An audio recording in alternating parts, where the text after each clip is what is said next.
Okay, everybody should know their blood type, and the reason for that is you really don't want to get the wrong type of blood. And the blood typing will determine which group you belong to. Interestingly, blood typing didn't occur until the 1950s. Prior to that, they didn't know anything about it. And one of the things that has always hit home with me is something called erythroblastosis fetalis. And so in this, and we'll go over the blood typing in a second, with erythroblastosis fetalis, the mom, if the mom is Rh negative, and she has an Rh positive baby, she basically is going to see that, or her body is going to see that as a foreign invader, just like a bacteria or a virus. It's kind of funny to think that, but so during this first pregnancy, an Rh negative mom is exposed to the Rh positive blood of the baby during delivery. The first baby will more than likely be born healthy, but the mother, while that baby is still inside of her, her body is building up Rh negative antibodies, Rh positive antibodies. So that means that baby would probably be perfectly normal. Let's say mom got pregnant a second time. Her body still has those anti-Rh antibodies, and they could cross over the placenta. And what they would do then, if she had a second Rh positive baby, because remember the Rh is going to be from both the mother and the father, she is going to build up antibodies or antigens to the antibodies and destroy her baby.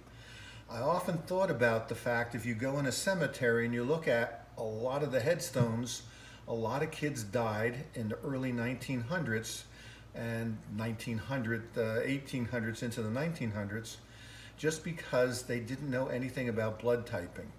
So nowadays, an Rh negative can still have an Rh positive baby, but more than likely the pediatrician or the obstetrician is going to give them a RhoGAM serum that will contain an anti-Rh that will prevent the Rh negative mother from becoming sensitized by the Rh positive baby.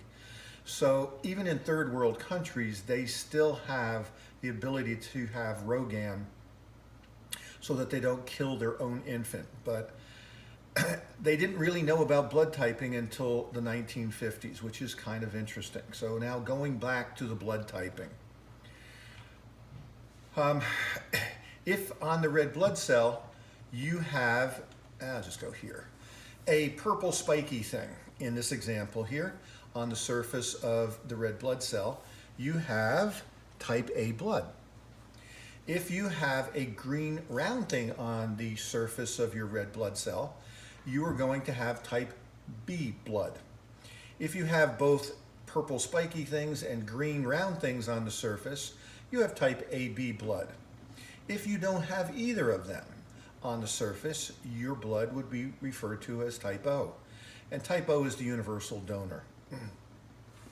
So the way that this works in the lab when you do it is going to be like this. In anti-A serum here, if it clumps here, it's A. But the same blood in anti-B serum didn't clump. So in this particular case, this is type A blood. And then with the Rh, if it clumps, it's positive. If it doesn't clump, it's negative. And I'll show you that in a few seconds.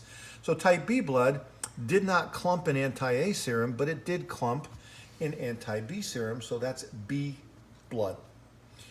In this one here, it clumped in anti-A, it clumped in anti-B. So that person would have AB blood. And then, if let's say in the anti-A serum it didn't clump, and an anti-B serum it didn't clump, your blood type is O. It is truly that simple. Don't try and read anything more into it than if it clumps, it's A. If it clumps in anti-A serum, if it clumps in anti-B serum, it's B, or some sort of AB type of combination. The way that I teach it on the whiteboard is by going over here. So this one is representing anti-A serum, there's no clumping. This one is representing anti-B serum, there's no clumping. And this one here is anti-Rh serum, and there's no clumping.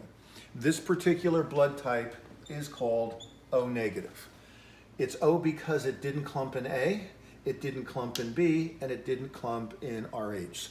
So with the RH serum, it is, if it's positive, it's clumping. If it's not, it's negative.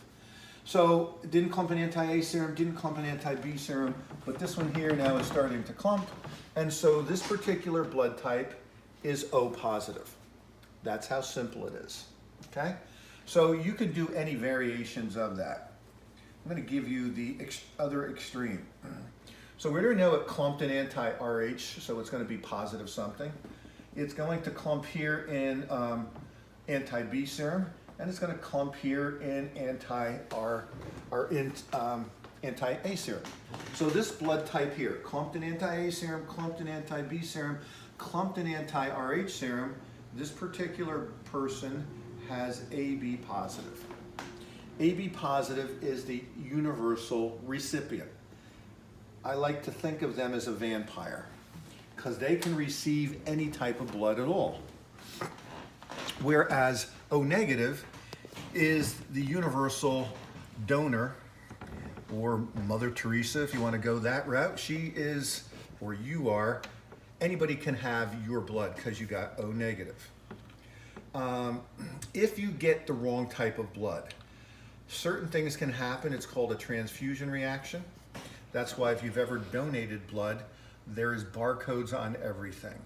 And so the symptoms don't sound too severe because you've all probably had symptoms of fever, chills, low blood pressure, rapid heartbeat, nauseous and vomiting.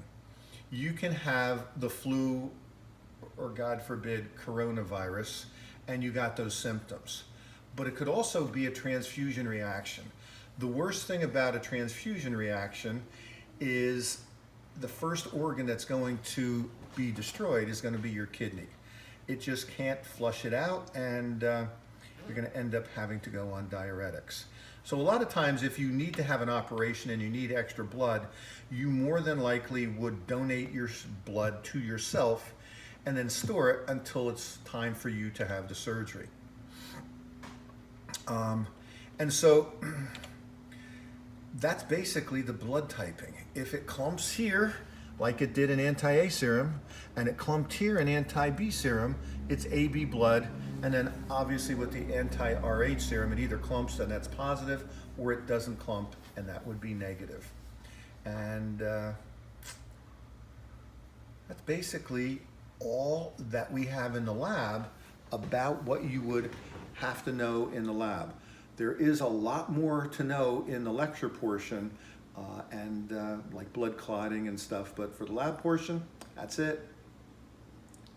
And that is it.